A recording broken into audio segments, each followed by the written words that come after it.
주시는 복된 주간이 되기를 바랍니다. 하나님께서 요나에게 너는 일어나 저 큰 성읍 니느웨로 가서 그것을 향하여 외치라 이렇게 말씀을 하셨는데, 그 하나님의 말씀을 거역하고 다시스로 가는 배를 탄 요나는 한마디로 말하면 자기 정체성을 잃어버린 그런 사람이었습니다. 자기가 누구냐? 자기 정체성을 잃어버린 사람이었다. 내가 누구인지를 놓쳐버린 선지자, 자기가 무엇을 하는 사람인지 놓쳐버린 자기 정체성을 놓친 선지자였다. 그런데 오늘 본문에서 이방인들, 곧 이방 선원들이 던지는 몇 가지 질문을 통해서 하나님께서는 요나로 하여금 자기 정체성을 확인하도록 이런 일을 하십니다. 아담과 하와가 선악을 알게 하는 나무의 열매를 먹은 후에 동산나무 사이에 숨었을 때 창세기 3장 9절 말씀을 보면 여호와 하나님이 아담을 부르시며 그에게 이르시되 네가 어디 있느냐 이렇게 질문을 하십니다. 이 질문은 한마디로 말하면 아담에게요, 네가 누구인데 그런 상태에 있느냐, 이런 아담의 정체성을 묻는 이런 질문이기도 합니다. 네가 누군데 왜 그런 상태에 있느냐? 너는 누구냐 도대체? 이런 말이죠. 하나님께서 이스라엘 백성들이 계속 왕을 요구하니까 사무엘에게 왕을 세우라고 하신 후에, 여러분 잘 아는 것처럼 사울이 하나님이 선택하신 백성 이스라엘의 왕으로 세움을 입습니다. 이스라엘 왕은 이방인들의 왕들과 달라야만 합니다. 이방인들의 왕들과 달라야 되죠. 왕이기에 자기가 하고 싶은 대로 다 하는 것이 아니라 하나님의 말씀을 따라 그의 왕의 자리에 있으면서 모든 행동을 해야만 했어요. 내가 누구인지를 알고 나는 택한 백성의 왕이다, 이 정체성을 놓치지 않고 말입니다. 그런데 블레셋과의 전투가 임박하니까 여러분 잘 아는 것처럼 사울이 제사장이 할 일을 자기가 해버립니다. 그리고 사무엘 선지자가 와서 사울 왕에게 던진 질문을 보면 사무엘상 13장 11절 앞부분이죠. 사무엘이 이르되 왕이 행하신 것이 무엇이냐? 왕이 행하신 것이 무엇이냐? 이렇게 질문을 합니다. 한마디로 말하면 자기 정체성을 잃어버린 사울에게 하는 질문입니다. 자기가 누군지를 놓쳐버려요. 오늘 본문을 통해서 요나의 정체성을 묻는 몇 가지 질문을 좀 살펴보면서 우리를 좀 돌아보고 하나님의 자녀로서 분명한 정체성과 함께 주어진 삶을 살아가는 우리 모두가 될 수 있기를 원합니다. 첫 번째는요, 이 재앙이 오도록 한 너는 누구냐 하는 질문입니다. 이 재앙이 오도록 한 너는 누구냐 하는 질문을 던지는 겁니다. 오늘 본문 8절 말씀 같이 한번 읽어볼까요? 8절 다시 한번 읽어봅니다. 시작. 무리가 그에게 이르되 청하건대 이 재앙이 누구 때문에 우리에게 임하였는가 말하라. 내 생업이 무엇이며 내가 어디서 왔으며 내 나라가 어디며 어느 민족에 속하였느냐 하니, 우리가 볼 수 있는 첫 번째 질문은요, 이 재앙이 누구 때문에 우리에게 임하였는가? 이 재앙이 누구 때문에 우리에게 임하였는가? 이건데 제가 다시 이 질문에 대해서 번역을 하면 이 재앙이 오도록 한 너는 누구냐 하는 겁니다. 이 재앙이 우리에게 오도록 한 너는 누구냐? 이 질문이에요. 이미 제비뽑기를 통해서 뽑힌 요나를 향해서 분명히 이 재앙은 너로 인해서 왔다, 이 선원들이 확신을 가지고요, 이 재앙은 분명히 너로 인해서 온 것이 분명한데 이 재앙이 오도록 한 너는 누구냐? 이런 질문입니다. 이렇게 질문한, 이 재앙이 오도록 한 너는 도대체 누구냐? 이런 질문이죠.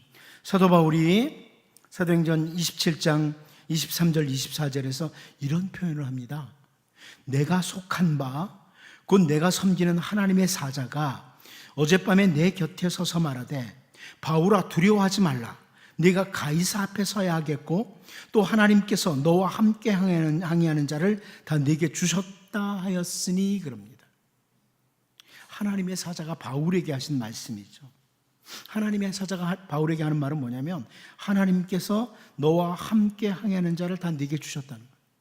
하나님께서 너와 항해하는 자를 다 너에게 주셨다. 이 표현은 이 바울 사도로 인해서 그 풍랑을 만난 배를 타고 있던 사람들에게 생명이 약속되는 거예요. 바울과 함께 배를 탔던 사람들 있잖아요. 그들에게 생명의 약속이죠. 바울아, 너와 함께 이 배에 탄 사람들을 다 너에게 맡겼다. 너도 살아야 되고 이 배에 너와 함께 탄 사람도 살아야 된다. 이런 표현이죠. 그러니까 바울 사도로 인해서 어쩌면 그 배에 타고 있던 사람들이 다 사는 거예요. 바울이 살아야 하기에, 하나님께서 바울을 살려야 됐기에, 바울을 통해서 저 가이사 앞에, 로마의 가이사 앞에 가서도 전파해야 될 복음이 있기에 같은 배에 타고 있던 사람들을 살려준다는 거예요. 오늘 본문의 요나로 인해서 같은 배에 타고 있던 선원들이 죽음의 위기에 빠졌던 것처럼 바울 사도로 인해서 같은 배에 타고 있던 사람들이 생명이 보장됐다. 전혀 다른 거죠.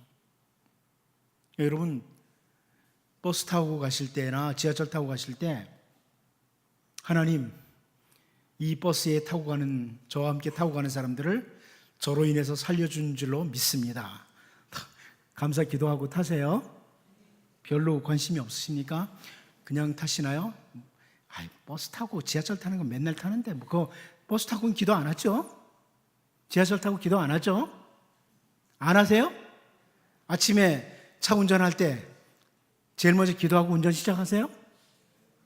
그러기를 바랍니다. 하셔요. 응? 여러분 실력으로 하는 게 아니고 하나님의 도우심이 필요합니다. 여러분이 타고 가는 지하철 무슨 사고가 날지 몰라요. 그러니까 기도하셔야 돼요. 하나님, 이 지하철에 탄 사람들을 저로 인해서 다 살려줄 줄로 믿습니다. 나도 살고 그 사람들도 살고 나는 사명의 사람이니까. 저는 이 바울의 경우에, 요나의 경우를 통해서 그런 기도를 합니다. 제가 이런 이야기를 해도 여러분 별로 무관심한, 아주 굉장히 무표정한 그런 얼굴인데 하셔야 됩니다. 제가 낮에 정말 저는 폭소가 터질 줄 알고, 예? 설교 준비할 때 그랬거든요. 똥과 변소. 폭소가 한번 터져서 이제 한번 웃고 설교를 계속하겠다 싶었는데 아무도 안 웃어서, 야, 이거 웃는 부분이 아니었구나. 저는 굉장히 사실 설교를 하다가 당황했어요. 1부 때도 안 웃고 2부 때도 안 웃고. 그래서 내가 이렇게 웃기는데 재주가 없구나. 그런 생각을 좀 했는데, 여러분 이런 말씀 드릴 때는 좀 확신을 가지고, 그래, 앞으로는 차 그냥 운전하지 않는다. 기도하고 한다. 제가 대충 보면 알아요. 제가 이 설교할 때 평상시 운전 안 하고 탔던 사람들 다 알아요. 얼굴 딱 보면 보이거든요. 앞으로 기도하고 타세요. 요나가 함께 탄 그 배에 탔던 사람들은 요나로 인해서 고난을 당했어요. 바울과 함께 배를 탔던 사람들은 바울로 인해서 생명이 보장됐어요. 이방 선원들이 이 재앙이 오도록 한 너는 도대체 누구냐? 이 질문을 보면서 나를 봐야 돼요. 나는 내가 속한 공동체, 다시 말하면 가정, 우리 교회, 그리고 내게 속한 모든 삶의 영역에서 나로 인해서 재앙이 오도록 하는 자냐? 아니면 복이 오도록 하는 자냐? 확인하셔야 돼요. 여러분이 계셔서 여러분 가정 안전하죠? 그러길 바랍니다. 그래야 돼요. 여러분은 여러분의 가정을 위해서 정말 부단히 기도해야 될 사명이 있는 자들. 교회도 마찬가지입니다. 교회도 여러분으로 인해서 복을 받는 교회가 되도록, 정말 하나님의 은혜가 넘치는 교회가 되도록 여러분이 그런 사람으로, 바울처럼 그런 사람으로 존재해야만 합니다. 우리 주 예수님께서 요한복음 10장 10절 11절에서요, 도둑이 오는 것은 도둑질하고 죽이고 멸망시키려는 것뿐이요 내가 온 것은 양으로 생명을 얻게 하고 더 풍성히 얻게 하려는 것이라. 나는 선한 목자라. 선한 목자는 양들을 위하여 목숨을 버리거니와. 그럽니다. 우리 주님이 계신 곳에 뭐가 있어요? 생명이 있어요. 우리 주님이 계신 곳에 생명이 있습니다. 주님이 친히 선한 목자가 되셔서 양들을 위하여 목숨을 버리심으로 생명을 얻도록 하신다. 그리고 우리 주님이 계신 곳에 무엇이 있어요? 풍성함이 있습니다. 주님이 계신 곳에 풍성함이 있어요. 우리 주 예수님은 분명한 정체성을 가지고 공생의 기간을 사셨던 분, 우리는 이것을 잘 압니다. 그리고 이렇게 표현하기가 참 그렇지만 우리의 삶에 있어서 예수님보다 더 좋은 모델은 보는 없습니다. 여러분, 우리는 우리가 속한 공동체와 주변의 요나처럼 재앙을 가져오도록 하는 자가 절대 되지 않도록, 나로 인해서 가족이 힘들고, 나로 인해서 교우들이 힘들고, 나로 인해서 조국이 힘들고, 이런 자가 아니라 정말 예수님처럼, 바울처럼 내가 있음으로 생명이 있고 내가 있음으로 풍성함이 있는 하나님의 은혜가, 복이 임하는 이런 주의 백성으로 살 수 있도록 늘 깨어 기도하고, 이런 하나님의 백성으로 살도록 하나님의 은혜의 백성답게 달려가는 이런 은혜가 있기를 바랍니다. 두 번째는 너는 무슨 일을 하는 사람이냐는 질문이 나옵니다. 너는 도대체 무슨 일을 하는 사람이냐는 거죠. 본문 8절 다시 한번 읽어보도록 하겠습니다. 다시 한번 봅니다. 시작. 무리가 그에게 이르되 청하건대 이 재앙이 누구 때문에 우리에게 임하였는가 말하라. 네 생업이 무엇이며 네가 어디서 왔으며 네 나라가 어디며 어느 민족에 속하였느냐 하니. 자, 여기 네 생업이 무엇이며 라고 질문을 하는데요, 이 표현은 사실 정확히 보면 너는 무슨 일을 하는 사람이냐 이런 뜻입니다. 너는 무슨 일 하는 사람이냐 이런 질문이에요. 오늘 본문 8절을 공동번역으로 보면 이렇게 번역을 해줬습니다. 사람들이 요나에게 물었다.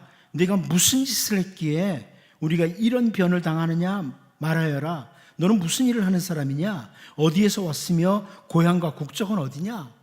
이렇게 번역을 해줬어요. 여러분, 요나가 무슨 일 하는 사람입니까? 요나는 무슨 일 하는 사람이죠? 다 알잖아요. 무슨 일 하는 사람이에요? 예? 열왕기하 14장 25절을 보겠습니다. 참 희한한 거는 똑같은 사람이 설교를 하는데, 상암교회에서 제가 이렇게 설교를 하면 별로 상암교회 성도들은 별로 감동이 없는 것 같고, 제가 다른 데 가서 설교하면 굉장히 반응이 좋아요. 아십니까, 여러분? 한번 제가 다른 데 설교 갈 때 한 번만 따라와 보세요. 다른 교회에서는 제가 설교를 하면 똑같이 설교해요, 제가. 그런데 미안하지만 그 뒤에 줄줄이 따라오는 게 많아요. 뭐 지난주에도 다른 교회에서 설교를 했는데 우리 교회 교역자한테 누가 전화를 해가지고, 와, 그런 교회 다니는 사람 행복하다고. 여러분은 별로 반응이 없지만 뭐 예수님도 선지자가 고향에서는 말씀하셨지만 이건 반응이 별로 없어요. 요나가 무슨 일 하는 사람이냐? 열왕기하 14장 25절을 보면 이스라엘의 하나님 여호와께서 그의 종 가데벨 아미떼의 아들 선지자 요나를 통하여 하신 말씀과 같이 여로보암이 이스라엘 영토를 회복하되 하맛 어귀에서부터 아라바 바다까지 하였으니 그럽니다. 누구죠? 요나를 가리켜 선지자라고 말해요. 선지자라고. 분명히 요나의 정체성을 보여줍니다. 무슨 일 하는 사람이냐? 선지자라는 겁니다. 여러분, 사람들이 저에게 당신 뭐 하는 사람이에요? 물으면 저는 뭐라고 대답해요? 저는 목사입니다. 그렇게 대답해요. 저는 목사입니다. 그럼 다 알아들어요. 제가 무슨 일을 하는 사람인지. 마찬가지입니다. 요나가 무슨 일을 하는 사람이냐? 선지자입니다. 하나님께서 세우신 선지자예요. 선지자는요, 하나님께서 누구에게든지 말씀을 전하라고 하면 전하는 자이고, 무슨 말이든 하라고 전하라고 하면 전하는 자가 선지자입니다. 하나님께서 전하라고 하는, 온 이스라엘의 왕이 된 다윗, 이 다윗이 우리아의 아내를 빼앗고 우리아를 죽인 다윗에게 하나님께서 선지자 나단을 보냅니다. 그리고 그 왕이었던 다윗에게 당신이 바로 그 죄인이라고 전하도록 하세요. 왕에게. 이때 다윗 왕은요, 막강한 국가를 이루었을 때입니다. 막강한 국가를 이루었을 때, 정말 편히 살고 싶다면 왕 앞에 가서 그런 말을 하기 싫은 것은 누구나 마찬가지죠.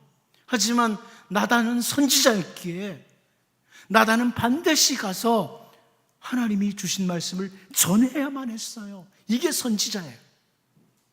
아합 왕 때 선지자 미가야는요, 왕의 죽음에 대해서 경고하도록 말씀을 받습니다.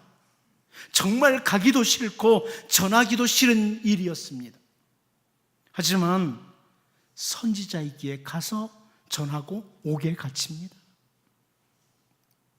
그런데 선지자라고 하는 요나가 가기 싫다고, 가서 전하기 싫다고 도망을 하고 있습니다. 그런데 이방 선원이 질문을 합니다. 너 무슨 일을 하는 사람이냐? 너는 무슨 일을 하는 사람이야? 여러분, 사실 제비 뽑기 해가지고 뽑혔으면 그냥 바다에다 쳐넣어버리면 되잖아요. 선원들이 이 사람 직업까지 물을 게 뭐예요? 너 뭐 하는 사람이냐고. 그런데 성경에는 그걸 말해요. 너 뭐 하는 사람인데? 여러분, 하나님의 자녀인 우리들은 다양한 직분을 가지고 있어요. 그것이 교회에서뿐만 아니라 가정에서든 어디서든 우리는 하나님께로부터 받은 다양한 직분이 있어요. 그런데 우리에게 같은 질문 던져집니다. 나에게 주어진 직분, 나에게 주어진 삶의 자리에서 나는 무엇을 하는 사람인지, 나는 무엇을 해야 되는 사람인지, 언제나 정체성을 분명히 하고 말과 행동을 하는 정말 주님이 기뻐하시는 주님의 자녀로 살아갈 수 있기를 바랍니다. 마지막 한 가지 더 봅니다. 너는 어디 소속이냐 하는 질문입니다. 너는 어디 소속이냐? 다시 본문 8절 같이 한번 읽어봅니다. 시작. 무리가 그에게 이르되 청하건대 이 재앙이 누구 때문에 우리에게 임하였는가 말하라. 내 생업이 무엇이며 내가 어디서 왔으며 내 나라가 어디며 어느 민족에 속하였느냐 하니. 이제 선원들이 다음에 질문하는 건 뭐냐면 내가 어디서 왔으며 내 나라가 어디며 어느 민족에 속하였느냐, 이런 질문을 하죠. 하나로 묶어서 표현한다면 너는 어디 소속이냐? 너는 어디 소속이냐? 이런 질문입니다. 여러분, 이 선원들이 우리가 앞부분 5절에서 살펴봤지만 사공들이 두려워하여 각각 자기의 신을 부르고 이렇게 표현하죠. 각각 자기 나라의 신들 혹은 나름대로 어떤 신들을 섬기는 자들이었습니다. 이방의 신, 거짓 신들에게 소속된 자들이라는 거죠. 그런데 이스라엘 백성들은 그런 지역 신도 아니고 어떤 특별한 일만 주관하는 그런 신도 아니라 세상을 창조하신 하나님, 세상 모든 나라와 모든 것들을 친히 통치하시는 온 우주의 대왕이신 하나님, 그 하나님을 섬기는 백성들입니다. 소속은 이스라엘이고 이들은 거짓 신이 아닌 하나님께 속한 자들이었어요. 하나님께 속한 자. 이스라엘은 말입니다. 요나의 소속도 그랬어요. 요나의 소속은 하나님입니다. 하나님께 속한 자예요. 우리가 잘 알고 있는 바울 사도의 표현이 있습니다. 빌립보서 3장 20절이죠. 그러나 우리의 시민권은 하늘에 있는지라 거기로부터 구원하는 자 곧 주 예수 그리스도를 기다리노니. 우리 잘 아는 말씀입니다. 이 표현은 우리는 하늘에 소속된 자들이라. 하늘에 속한 자들이에요. 근데 여기 3장 20절, 빌립보서 3장 20절 맨 앞에 왜 그러나라고 시작하느냐? 20절이 왜 그러나라고 시작하냐면 바로 앞절 빌립보서 3장 19절로 인해서 그래요. 빌립보서 3장 19절 그들의 마침은 멸망이요 그들의 신은 배요 그 영광은 그들의 부끄러움에 있고 땅의 일을 생각하는 자라. 이렇게 말씀합니다. 결국은 멸망당할 사람들, 자기들의 이 배를 신으로 삼고 살아가는 사람들, 땅에 속한 자들이다. 땅에 소속해서 사는 사람들이 참 많다는 거예요.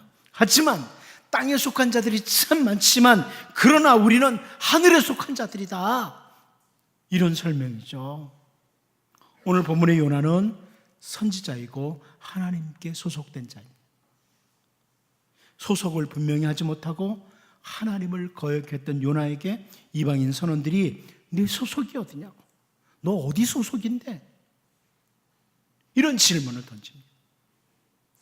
우리 주 예수님께서 대제사장적 기도를 드리시면서 요한복음 17장 16절을 통해서요, 내가 세상에 속하지 아니함 같이 그들도 세상에 속하지 아니하였사옵나이다, 이렇게 기도를 하십니다. 우리 주님이 세상에 소속되지 않은 것처럼 그들도 우리예요. 우리도 세상에 소속된 자들이 아니다. 그리고 요한복음 17장 24절에서요, 아버지여 내게 주신 자도 나 있는 곳에 나와 함께 있어 아버지께서 창세전부터 나를 사랑하심으로 내게 주신 나의 영광을 그들로 보게 하시기를 원하옵나이다, 이렇게 기도를 하죠. 우리는 세상에 속한 자가 아니고 주님께 속한 자라. 아버지께서 내게 주신 자다. 우리는 주님께 속한 자입니다. 여러분 소속은 주님께 소속됐습니다. 주님께 속한 자라. 세상에 사는 동안에 하나님 나라 소속이다. 비록 땅에 발을 딛고 살지만 우리는 하늘에 소속된 자다. 주님께 속한 자들이다. 이런 자기 정체성을 정말 분명히 하고 살아가는 이런 복 있는 하나님의 백성으로 살기를 바랍니다. 이 시간 같이 한번 기도하겠습니다. 이 시간 기도할 때